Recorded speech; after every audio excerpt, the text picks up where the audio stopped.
Всем привет! Сегодня хочу пригласить вас прогуляться со мной по улицам армянского села и поговорить о том, как получается так, что вот, например, вот такие дома, как этот, которых в селе буквально десятки, а то и сотни, на протяжении большого количества лет остаются заброшенными, недооцененными, нежилыми. Конечно же, постепенно они разрушаются. Например, вот этот дом уже абсолютно не подлежит никакому восстановлению. Но есть множество других домов, которые еще можно спасти и великолепно в них жить. Для меня эти старинные дома обладают какой-то особой магией. Когда я смотрю на них, я думаю о тех, кто в них когда-то жил, об их традициях, быте, радостях, печалях, о том, что заставило их покинуть эти стены, и есть ли шанс восстановить всю мощь и красоту этих построек. Сегодня я покажу вам несколько традиционных сельских домов в селах Ушакан и Воскевас Рогатсотанской области. Какие-то из них уже не воссоздать, и остается только любоваться их руинами. Но вы увидите и пример того, как можно восстановить и сохранить настоящий архитектурный памятник. А еще я покажу вам армянский таунхаус прошлого века. Граничащие друг с другом села Ушакан и Воскевас находятся в предгорном районе, и их архитектура отличается от построек в других частях страны. Такая типовая застройка не менялась ориентировочно с начала XVIII века и вплоть до второй половины XX. Эти дома были построены с использованием высококачественных прочных материалов по уникальным строительным технологиям, проверенным веками.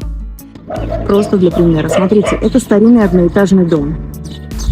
Возможно, ему лет 100. Мне очень сложно оценить. Таких домов довольно много в здешних селах.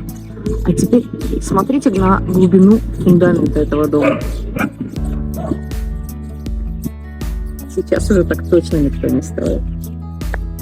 В советских учебниках архитектуры дома этих сел описываются как представляющие особый интерес, благодаря их характерной и рациональной планировке. Как правило, их жилые помещения расположены в один ряд и сообщаются между собой посредством широкого балкона.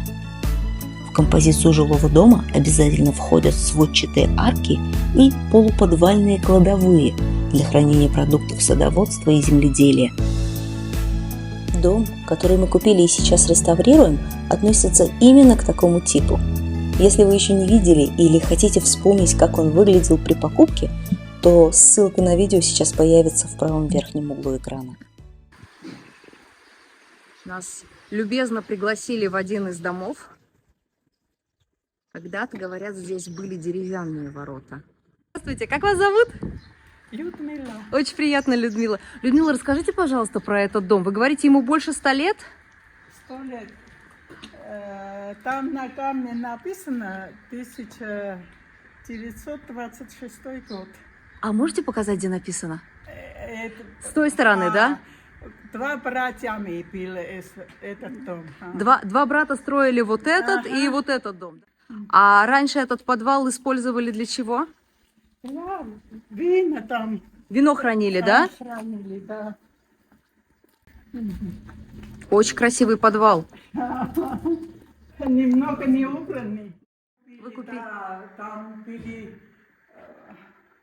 Мы строили другой. То есть вы его восстанавливали, вот эту вот крышу, да, все это все новодел, да? Это вы делали? Второй этаж, крыша, и построили. С каждым годом пригодных к восстановлению исторических домов здесь становится все меньше. Старинные здания разрушаются и исчезают, а с ними по частичкам уходит культурное и архитектурное наследие. Очень грустно видеть, как эти уникальные строения, которые могли бы стать домом еще для нескольких поколений, превращаются в руины. Сейчас я покажу вам дом, точнее то, что осталось от одного из самых красивых старинных домов села. Соседи говорят, что основательно разрушаться он начал всего 2 года назад. До этого этот дом еще можно было спасти. Тут был такой же подвал с арочными сводами, как и в доме Людмилы.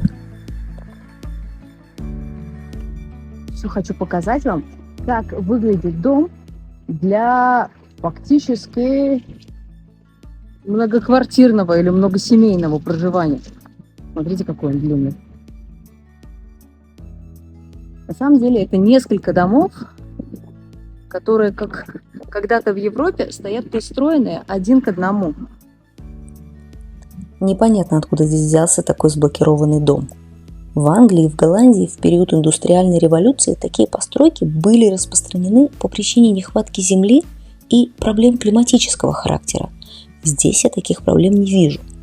Но так или иначе, это самое длинное жилое здание в селе Воскевас. Его длина по фасаду составляет более 110 метров. В принципе, это и есть то, что мы сегодня называем таунхаусами. Многие считают, что восстановление старых домов – это слишком трудоемко и дорого. Постройка современного дома по доступным технологиям кажется более привлекательной по сравнению с усилиями, необходимыми для реставрации. Существует также, конечно, недостаток информации о том, как правильно реставрировать такие здания и какие материалы использовать. Но в старинных домах есть то, что вы не получите ни в одной новостройке. Они хранят в себе дух и традиции прошлых лет.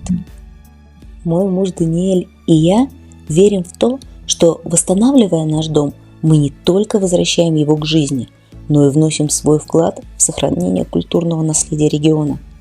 Мы уверены, что можно сочетать традиционную каменную архитектуру с современными удобствами, и примеров таких реноваций огромное множество. Такой подход к старинным домам не только дает возможность будущим поколениям ощутить дух прошлого, но и помогает привлечь туристов, что в свою очередь поддерживает местную экономику. Мы верим, что это дело стоит наших усилий и времени, чтобы эти каменные свидетели прошлого продолжали рассказывать свою историю. Подписывайтесь на наш канал, чтобы следить за восстановлением нашего дома и открывать для себя истории армянской загородной жизни.